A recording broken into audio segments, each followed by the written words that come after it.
Bonjour à tous, ou plutôt bonsoir, puisque c'est le soir pour vous, c'est le matin ici. Salut Alex. Salut Benjamin et bonjour à toutes et à tous. 5e quotidienne du CES 2017 sur Watch TV. Le rendez-vous, c'est 22h tous les soirs. On est au 3e jour, Alex, de ce CES 2017. Alors ça sent pas encore la fin, mais c'est la dernière vraie journée complète, puisque c'est ce 3e jour où le salon reste ouvert jusqu'à 18h. Exactement, alors il y a un petit peu moins de monde dans les allées et c'est pas plus mal pour nous parce que ça va nous permettre finalement de nous faufiler un peu plus vite et peut-être de voir encore plus de choses. Mais c'est vrai que voilà, il y a déjà une petite ambiance de fin. Ça passe vite, hein. La presse commence déjà à Ça vient tout partir. juste de commencer, c'est incroyable. Il y a encore évidemment beaucoup de professionnels, mais peut-être un petit peu moins de monde et tant mieux. Alors, est-ce que tu as une petite idée de ce que tu vas voir aujourd'hui ? Alors, concrètement, j'ai envie de te dire non maintenant, oui, parce que je sais qu'on va retourner au Sands, qui est un autre hall d'exposition dans un grand hôtel de Las Vegas, pour voir des jeunes pousses qu'on n'a pas encore eu le temps de voir. Il y a vraiment de quoi faire, je peux vous le dire, des choses assez inattendues. C'est la French Tech ? C'est la French Tech. On va peut-être essayer de se faire un petit tour de magie, on va voir si c'est sans doute assez intéressant. Ce sera une petite surprise dans l'émission. Et puis Benjamin, il y a encore beaucoup de choses qu'on n'a pas vues dans le gros du CES, c'est-à-dire les 3 halls du Convention Center. Oui, notamment derrière nous, hein, c'est pas très loin, la zone des drones est juste à côté. Et j'ai très envie de retourner voir mon copain, le drone à taille humaine, si on peut dire, le Hyang 184. Il est là à nouveau, on l'avait découvert l'an dernier et je crois qu'il y a du nouveau de ce côté-là. Ça va être intéressant de faire un point sur les drones aussi. Bon bah c'est parti du coup. Allez, on y va Alex, bonne visite. Bonne visite. Voilà, je me trouve là chez Toyota qui présente ce concept UI. On assiste un petit peu à un marquage à la culotte entre les constructeurs japonais qui sont Honda et Toyota, puis même dans une moindre mesure Panasonic qu'on a vu également dans cette quotidienne, autour de la conception de la voiture de demain qui serait centrée vraiment sur l'expérience utilisateur. Comme la New V qu'on a vue chez Honda dans l'émission, la UI va se concentrer sur les occupants de la voiture, va être capable d'analyser leur comportement, d'analyser même leurs émotions. On sait que cette voiture, par exemple, serait en mesure de repérer sur une carte les endroits où le conducteur a le plus marqué d'intérêt dans le paysage. Donc c'est ce genre de philosophie. Et puis on est évidemment dans la mobilité de demain avec de l'électrique, de l'autonome ou du semi-autonome. Voilà, c'est ce que propose ici Toyota avec UI. Et puis il y a un petit clin d'œil, c'est le cas de le dire d'ailleurs, à un design italien. À mon avis, si on regarde bien les yeux de cette UI, ils ressemblent énormément aux feux de jour de la petite Fiat 500. Alors on est de retour ici sur un stand qu'on avait découvert l'an dernier ici au CES. On est chez Hyang, ce constructeur chinois de drones, devant le Hyang 184, ce modèle qui doit permettre à terme de transporter un être humain, une personne d'un point A à un point B. Alors on l'avait vu l'an dernier, c'est pas un drone qu'on va piloter, on va simplement être le passager d'un système complètement automatisé. En gros, à la place de votre instrument de bord, vous avez uniquement une tablette qui vous permet de rentrer votre destination. Le drone se charge de tout, mais il n'est pas tout seul, puisque depuis quelques semaines, Hyang a ouvert en Chine, pas très loin d'Hong Kong, un centre de contrôle qui digne d'un centre de contrôle, une mission control de la NASA, qui va lui permettre de suivre à la trace très précisément tous les drones qui seront mis en circulation, sachant qu'il y a eu 200 vol tests effectués depuis l'année dernière. Certains apparemment avec une présence humaine à bord, mais vraiment c'était histoire de décoller et de se poser. Il n'y a pas eu de vol réel d'un point A à un point B. Ils étaient obligés pour des raisons de sécurité et de réglementation de restreindre le vol à leur site, grosso modo. Mais toutes les demandes sont en cours, notamment auprès de l'administration américaine et dans plein d'autres pays. L'objectif, c'est de le sortir d'ici 1 à 2 ans. Et le prix a un petit peu grimpé, hein. On parlait de 200 000 $ l'année dernière. Là, on sera plus proche des 300 000 $. Voilà, il y a parfois des rencontres assez inattendues au CES. Je suis avec Vincent Bruno. Salut Vincent. Salut, enchanté. Alors Vincent, la dernière fois qu'on s'est vu, ça remonte à il y a quelques années. Tu étais magicien et là, je te trouve au CES en train de présenter des produits techno. Alors moi, ce que j'aimerais bien savoir, c'est 1, ce que tu fais, et puis 2, comment on passe de la magie au CES, et est-ce que finalement, il n'y a pas toujours un peu de magie ? Alors effectivement, j'étais magicien, je suis toujours magicien, on ne peut pas ne plus devenir magicien. Donc aujourd'hui j'ai développé une technologie, je me suis rendu compte que finalement en tant que magicien sur scène, j'avais aucun moyen de me connecter avec le public. Donc je me suis dit il faut une application collaborative pour pouvoir interagir avec mes spectateurs. Donc à l'époque j'ai créé une application pour pouvoir interagir pendant mes shows avec le public. Et je me suis rendu compte finalement tous les événements, les séminaires, les formations n'avaient pas d'outils de ce style il y a 4-5 ans pour pouvoir interagir sur les événements et training. Donc j'ai créé cette application mobile et je me suis dit comment on peut faire pour intégrer, finalement créer un logiciel ou créer un tour de cartes, tour de magie. Le contenu est différent puisque d'un côté on a un jeu de cartes et de l'autre côté on a du logiciel, mais le process de création et d'innovation est exactement le même. Donc créer un tour de magie ou créer un logiciel, c'est le même processus d'innovation. Ah oui, c'est assez extraordinaire parce que là, tu vois, quand tu me dis ça, je visualise pas du tout le rapport entre les deux. C'est assez étonnant. Le rapport entre les jeux, déjà, ce qui est intéressant, c'est que quand on fait un tour de magie, ça crée une émotion. Et quand on donne à un collaborateur d'une entreprise, sur un séminaire ou un meeting ou un événement, une application et on lui dit voilà, on te donne la parole, tu peux interagir avec le speaker sur scène, donner ton avis alors que tu es salarié d'une entreprise, c'est une opportunité de créer une émotion et de créer du contenu. Donc nous, on crée des outils qui vont aller générer de l'émotion, qui vont aller créer de la collaboration et qui vont aller rassembler les gens, qui vont donner la parole aux gens sur les événements. Donc cette box. On a créé cette box connectée qui embarque notre logiciel. C'est une box qui est assez unique puisqu'on peut connecter jusqu'à 50 personnes lors de petits événements séminaires. Donc, elle a 6 heures d'autonomie, donc je suis dans un événement, là tout de suite on la sort, je pose cette box et on peut donc tous se connecter dessus pour interagir, brainstormer, réfléchir à plein de projets de l'entreprise ou autre, faire ça dans un café, tout ça. Vincent, maintenant qu'on se connaît un petit peu mieux, est-ce que je peux oser te demander de m'apprendre un truc, un tour de magie comme ça vite fait? Alors un tour de magie, ouais, avec plaisir. Je peux t'apprendre comment faire apparaître la baguette magie de chez Magency, unique. Tiens, montre-moi ta main. Attention, vas-y. Pas mal. Je l'ai. C'est pas mal. Voilà, maintenant t'es magicien, tu as une baguette magique Magency. Excellent. Et tu peux l'enrouler, le faire à tout le monde. Ah oui, watch, elle est un peu spéciale ta carte. Même couleur que Magency déjà, mais surtout elle est un peu. Wow. Ah ouais, elle est un peu. La même couleur en tout cas. Le CES 2017, on est sur le stand de Propel avec ces petits drones super sympas. C'est la licence Star Wars, vous le voyez, ça c'est un X-Wing. Il y a 3 modèles qui sont déjà disponibles. Le X-Wing, le TIE Fighter et puis le Speeder qu'on voit dans le Retour du Jedi. Vous savez, c'est cette moto qu'on voit dans la poursuite dans la forêt avec les petits ours. Alors ce qui est sympa avec ces drones, c'est que d'abord ils volent et puis ils sont équipés de lasers, ce qui permet quand on a 2 drones face à face, de faire un vrai combat spatial. Il y a des capteurs de réception des lasers qui permettent de comptabiliser des points. Si vous êtes touché 3 fois, le drone va se poser et marquer en fait une sorte de pénalité. Et puis en mai, ils vont sortir un petit supplément qui va permettre de compter les points. Voilà, ça coûte 150 € pour la version normale. Il y a une version édition limitée avec une super belle boîte qui joue de la musique à 199 €. Voilà, c'est chez Propel, ici sur le CES. Voilà, si j'ai retiré mes chaussures, c'est pour essayer ce fauteuil là, c'est un fauteuil de massage, ça s'appelle le Rexel. C'est une société coréenne qui fait ça. Et alors ça promet, il y a une promesse assez intéressante, c'est que oh là, même au niveau des pieds, on peut être massé. Voilà, il y a des petites poignées ici qui vont permettre au fauteuil d'analyser mes conditions, savoir si je suis stressé ou pas, peut-être pour adapter le programme de massage. Il y a plein de galets dans le dos qui vont me masser.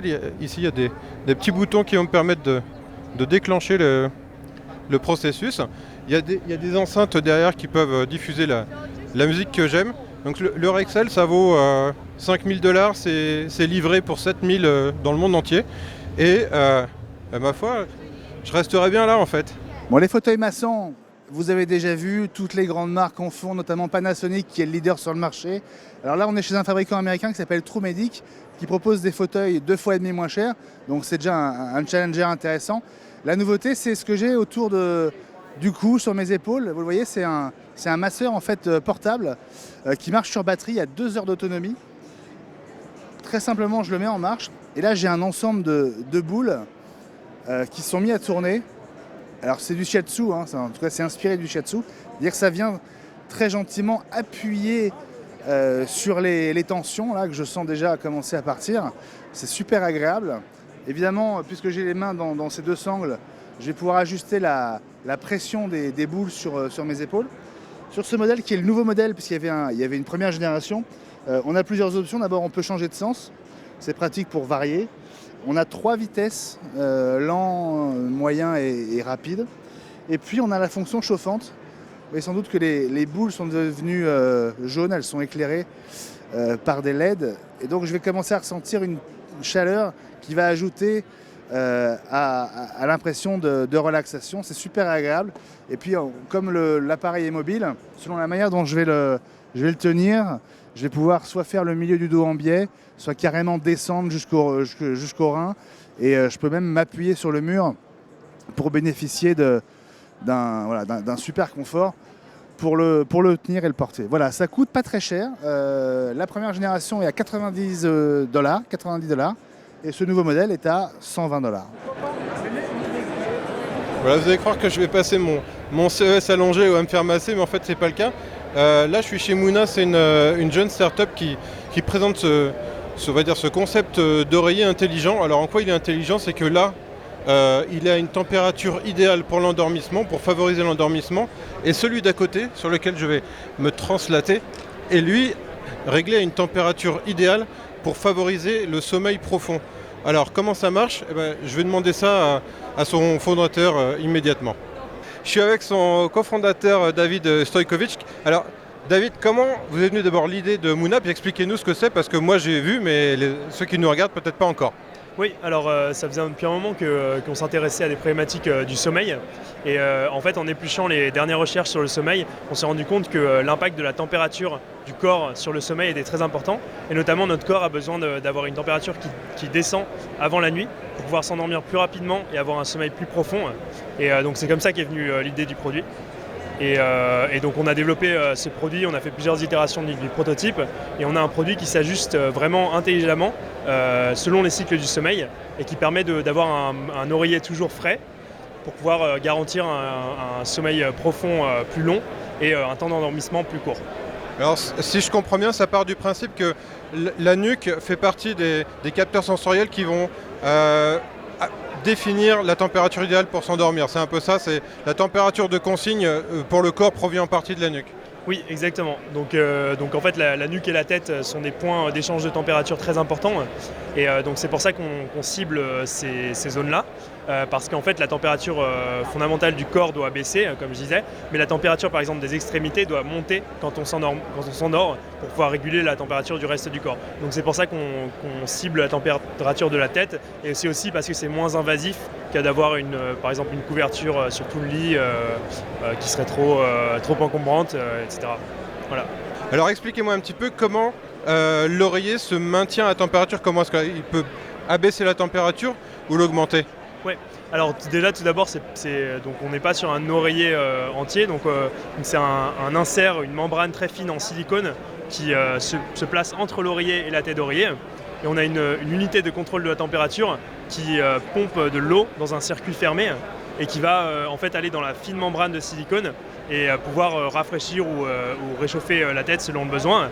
Et donc tout ça est fait intelligemment, donc on a aussi des capteurs qui sont placés sur le lit pour savoir les mouvements du corps pendant le sommeil et aussi la température ambiante de la pièce pour pouvoir réguler au mieux la température selon les cycles du sommeil.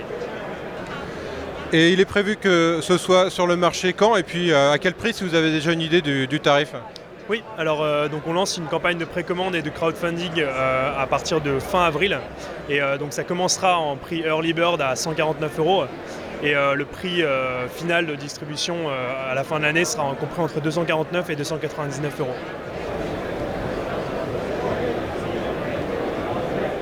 Alors je ne sais pas si comme moi, tous les matins, quand vous allumez votre smartphone, vous avez une petite alerte plume qui va vous indiquer si votre air est pollué ou pas dans la ville où vous résidez.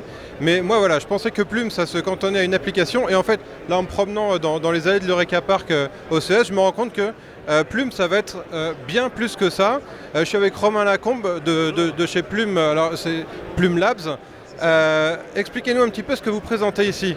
Alors on est venu présenter la suite de l'application, vous connaissez le Plume Air Report, c'est sur votre smartphone des alertes sur la pollution dans votre ville, mais ça ne vous dit pas encore ce que vous respirez chez vous et pour ça on annonce Flow, c'est un capteur intelligent, connecté, personnel et nomade pour la qualité de l'air autour de vous. C'est un petit peu comme ces capteurs qui comptent le nombre de pas que vous faites dans la journée, sauf que ça, c'est pour l'air que vous respirez, ce qui est peut-être encore plus important pour votre santé. Et évidemment, le capteur se connecte à terme à l'application pour avoir des données encore plus précises sur ce qu'on respire chez soi, dans les transports. Ça permettra, si vous reconnaissez l'interface, d'avoir l'information pour sa ville, mais chez soi. Évidemment, de voir au fur et à mesure comment tout ça s'améliore. Et puis surtout, parce que finalement, ce que nos utilisateurs de l'application nous demandent, c'est mais moi j'aimerais savoir plus précisément où est-ce que je peux aller courir, où est-ce que je peux me déplacer à vélo, est-ce qu'il y a un itinéraire qui est meilleur qu'un autre, où est-ce que j'emmène mes enfants par exemple. Le capteur répondra à ça individuellement, mais en mettant en commun les données des uns et des autres. Si vous acceptez de partager les données, vous avez aussi les données du réseau, comme Coyote, mais pour la pollution, ou comme l'application Waze par exemple, qu'on connaît bien, mais pour l'air pur. Et donc on pourra, et ça c'est un exemple qu'on construit aujourd'hui à Londres, où on fait notre bêta-test avec une centaine d'utilisateurs, on pourra vous montrer une carte de la pollution autour de vous et surtout vous recommander les lieux où sortir pour échapper à la pollution. Alors, c'est un objet connecté. Est-ce qu'on va pouvoir l'intégrer dans des scénarios domotiques pour, par exemple, je ne sais pas, déclencher un purificateur d'air, pardon? Alors absolument, l'objet lui-même il vous renseigne sur ce que vous respirez vous, mais les données elles-mêmes peuvent permettre de faire des prévisions d'évolution de la pollution. Et donc demain, j'espère que on est ici à CES pour rencontrer justement les grands acteurs de l'électronique, pas simplement pour présenter le produit, mais aussi leur dire écoutez, la pollution c'est un vrai sujet, c'est pas juste un sujet d'environnement, c'est un sujet de santé, c'est un sujet qui préoccupe de plus en plus, et nous on a la solution pour vous aider à faire en sorte que votre solution de domotique et de maison connectée prenne beaucoup mieux en compte cette information sur la pollution. Techniquement parlant, on appelle ça une API, c'est-à-dire qu'on donne accès directement aux données de l'application pour avoir des prévisions par exemple de pollution, celles que vous trouvez sur votre smartphone tous les matins. On pourrait aussi les utiliser pour ouvrir et fermer les volets, lancer un purificateur d'air et puis pourquoi pas éteindre aussi la chaudière quand la pollution monte un petit peu, de manière à être aussi un peu plus responsable et citoyen. Alors, juste avant qu'on fasse cet entretien, j'ai vu que vous étiez en grande conversation avec une agence gouvernementale qui s'occupe de la pollution de l'air. Ils vont sûrement demander quand ça sortait et combien ça allait coûter. Alors, l'objet est présenté pour la toute première fois ici à CES, et d'ailleurs avec énormément de succès. Vous voyez ici notre prix pour les technologies pour un monde meilleur. On a décrit ça quand même comme les Oscars de la technologie, donc on n'est pas peu fiers d'avoir eu cette distinction. Ça nous aide énormément parce que c'est le premier objet connecté qu'on présente au public. Il n'est pas encore disponible en vente, mais les préventes commenceront au printemps et on annoncera le prix à ce moment-là. Bon, ici au CES, on trouve quand même beaucoup de copies, on va dire, de drones de grandes marques. Beaucoup de constructeurs chinois manquent un peu d'imagination. On a trouvé un drone vraiment très différent. C'est le PowerRay. On a trouvé la sirène aussi, qui en est peut-être la maman, je ne sais pas. Bonjour Ludivine. Bonjour. Merci de nous accueillir dans votre univers aquatique ici au CES. Bienvenue. Merci, on est avec Adrien.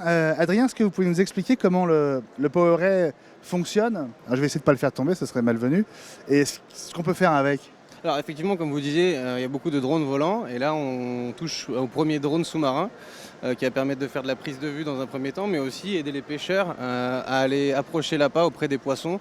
Donc on est vraiment sur une révolution au niveau du drone, puisque ce n'était pas encore fait jusque-là en sous-marin, c'était plutôt en aérien. Alors, on le lâche dans l'océan. C'est ça.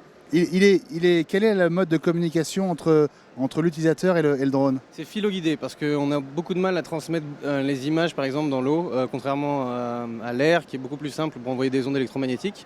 Donc dans l'eau on utilise un câble et là je crois qu'on a 30 mètres de portée. Donc l'idée c'est quoi? C'est de pouvoir l'envoyer sous l'eau d'abord pour faire des images? Alors il est plutôt marketé pour le monde de la pêche, mais effectivement on peut faire des images puisqu'on a une caméra 4K intégrée, qu'on peut faire des photos ou des vidéos aussi bien. Et là on peut monter un petit système qui permet effectivement de mettre l'appât au bout de la caméra, donc de voir où est-ce qu'on va amener l'appât auprès des poissons. Donc c'est pour les deux, cette fonction image et cette fonction pêche aussi. C'est pas une canne à pêche non plus. Non, mais ça peut aider à amener l'appât près des poissons. Comme on ne voit pas quand on pêche, on lance son appât puis on attend. Là, on n'a plus besoin d'attendre, on va l'approcher des poissons directement et on gagne du temps. Donc on le pilote comme un bateau sous-marin finalement avec son smartphone ou sa tablette. C'est ça. Et l'heure d'une petite radio aussi qui permet d'avoir des joysticks comme un drone aérien et donc de le piloter de plus simplement qu'à travers un écran tactile. L'appât au bout du petit bras. Oui. Ça permet justement de s'approcher des poissons et de gagner du temps pour le pêcheur. Et si le PowerRay se fait manger par une baleine, par exemple, qu'est-ce qui se passe? Je ne sais pas ce qui se passe exactement. J'imagine que le PowerRay est perdu malheureusement, ou alors il faudrait tuer la baleine. Mais ouais. Par contre, on peut détecter la baleine à l'avance puisqu'il y a un système de sonar. Donc on voit la profondeur, on peut savoir à quelle profondeur se trouvent les poissons, la profondeur d'un lac ou de l'endroit où on se trouve, et donc détecter les différents animaux qui vont être là. Ouais. C'est un drone vraiment étonnant. Il y a beaucoup de drones qui volent ici, mais un drone qui va sous l'eau, j'en avais encore jamais vu. C'est le premier, ouais. C'est le premier de sa catégorie. Concrètement, Ça va suivre hein. Par la suite, les constructeurs vont suivre. concrètement il en est où de son développement, de sa commercialisation? Alors a priori, il devrait sortir pour le deuxième trimestre. Donc il faut compter avril-mai, je pense. Des dernières infos qu'on a. Il faut toujours prendre ça avec de la distance, mais normalement c'est pour cette année. Ouais. Est-ce qu'on a une idée du prix? Il me semble que c'est entre 2 et 3 000 euros, mais rien de confirmé. Je ne saurais pas vous dire quelque chose d'officiel. C'est un ordre d'idée en tout cas pour ce PowerRay. Alors il est vendu sans la sirène évidemment, malheureusement. Merci beaucoup. Voilà, on continue la balade dans les allées de l'Eureka Park et de la French Tech. Alors j'ai un souci, c'est que j'ai une boîte de dentifrice, j'aimerais bien l'acheter, mais je ne sais pas trop dans quelle poubelle la mettre. Je crois que Eugène va pouvoir me répondre. Alors je suis avec Clément Castelli. Clément Castelli, c'est le CEO de User, et User, c'est l'entreprise qui a imaginé Eugène. Alors dites-nous en 2 mots, Eugène, ce que c'est et comment ça marche. Alors Eugène, c'est un petit lecteur de code barre connecté qu'on vient fixer à côté de sa poubelle. Et l'idée, c'est qu'au moment où on va jeter ses emballages, si on a un doute sur la consigne de tri, on scanne le code barre de l'emballage et Eugène va vous indiquer la bonne consigne de tri en fonction de votre localisation, parce que les règles de tri peuvent varier d'une commune à une autre. Alors concrètement, là, j'ai mon emballage, il y a le code barre, je le passe sous la petite barre rouge. Et ben, ça a été vraiment instantané. Donc je l'ai présenté l'emballage sous le code barre et sur l'écran, on va le remettre, voilà. Eugène sait que c'est une boîte de dentifrice avec dedans un tube soupe en plastique potentiellement et me dit dans quelle poubelle glisser la boîte et son contenu. J'imagine que ça peut, à partir du moment où on peut trier, on peut avoir d'autres bénéfices par rapport au tri. Oui, l'idée, c'est pas non seulement d'informer l'utilisateur sur comment bien trier ses déchets, c'est aussi de le récompenser avec des bons d'achat et d'autres services autour de sa consommation. L'idée, c'est qu'une marque, quand on recycle son produit, ça lui permet d'améliorer sa performance environnementale. Et donc, elle va vous proposer un bon d'achat sur un produit équivalent ou le même produit, parce que par un peu de déduction, comme c'est un produit que vous venez de jeter, vous avez probablement besoin de le racheter. Donc c'est un moyen pour la marque de mettre en avant son engagement environnemental et de vous fidéliser en tant que client. Et après, on a une petite application mobile qui permet de consulter en fait tous les produits qu'on a jetés dans sa poubelle, donc on n'a plus dans son frigo ni dans son placard, et à partir de là, de les ajouter à sa liste de courses, très simplement. Et cette liste de courses, on peut l'utiliser soit en magasin, un peu comme un pense-bête, soit directement l'envoyer sur le site de son distributeur préféré en ligne pour être livré automatiquement. Donc en fait, c'est un peu comme l'Amazon Button, sauf que ça marche avec tous les distributeurs et avec tous les produits. Et alors, si je veux avoir Eugène chez moi, est-ce que je peux l'avoir maintenant? Sinon, quand? Et puis, combien ça va me coûter? Alors, aujourd'hui, là, on a lancé les premiers batchs de production en ce moment en France. On va le tester à grande échelle avec des partenaires et on va ouvrir les précommandes en avril, probablement sur un site de crowdfunding. Et on va livrer le produit en juin. Voilà, et l'application sera disponible avant et on peut aussi scanner les produits avec son application. Alors, c'est pas aussi simple qu'avec Eugène, parce qu'il faut sortir son portable, ouvrir l'application et trouver le scan, mais ça permet déjà de se familiariser avec l'outil. Et au cas où on a un doute sur la consigne de tri, de ne pas se tromper en recyclant en attendant le produit. On a une idée du prix auquel le boîtier va être vendu ou pas? Oui, encore? Tout à fait. En précommande, il sera à 79 €. Alors Alex, on est dans un endroit particulier du CES, c'est la zone dédiée aux vainqueurs des prix de l'innovation du CES. Alors c'est un prix dont je suis juge depuis 3 ans. Donc je connais un peu le fonctionnement et il se trouve que comme c'est la 50e année du CES, ils en ont profité pour mettre sous vitrine, sous cloche, quelques-uns des produits qui ont marqué l'histoire du CES justement. Alors il y en a beaucoup et qu'on a utilisé encore jusqu'à il n'y a pas si longtemps dans la vie quotidienne. La cassette VHS, le compact disque, le DVD, toutes ces choses-là, ça a été dévoilé ici au CES. L'écran plat, enfin voilà. Comme on dit ici, la haute définition. Voilà. Et il y en a aussi loin qu'on regarde, j'ai envie de dire, il y a des objets familiers dans cet endroit. Et ça vous montre aussi un petit peu l'étendue de tout ce qu'on ne peut pas voir parce que physiquement on n'a pas le temps de le voir. Ici il y a j'ai envie de dire, il y a des centaines d'objets qui font l'objet d'un prix. Il y a énormément de catégories et donc dans chaque catégorie il y a plusieurs prix. Voilà, et ça montre l'étendue de ce qu'on peut voir ici. Alors, pour être précis, je crois qu'il y a une vingtaine de catégories. Et dans chaque catégorie, il y a un vainqueur. Et après, il y a pas mal de produits qui ont atteint une note suffisante pour être, on va dire, mis en avant. Mais c'est voilà. Entre guillemets, les vainqueurs de ces prix de deuxième catégorie font un peu la confusion avec le premier prix en général. Ça les arrange, mais en même temps, oui. Ils ont quand même le petit trophée sur le stand. Voilà. Et comme personne ne fait la différence, c'est très bien pour tout le monde. Il se trouve qu'on est à quelques mètres, Alex, aussi d'un endroit clé. C'est la zone où les exposants viennent déjà réserver leur emplacement pour le CES 2018. C'est-à-dire que voilà, le CES 2017, il n'est pas encore fini, mais on pense déjà à l'année prochaine. Et oui, et puis il y a de l'affluence. Les gens, effectivement, ont envie d'avoir le meilleur endroit possible pour eux l'année prochaine. Donc ici, ils font bien les choses. C'est prêt. Si on veut réserver, il suffit de sortir son chéquier, d'aller là et de choisir son emplacement. Il y a même des plans interactifs. Il suffit de cocher la case. First come, first serve quand même. Les premiers à passer ont eu le plus de choix.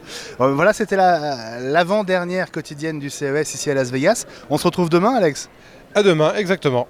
22h pour le tout dernier numéro de cette quotidienne 2017. Salut à tous!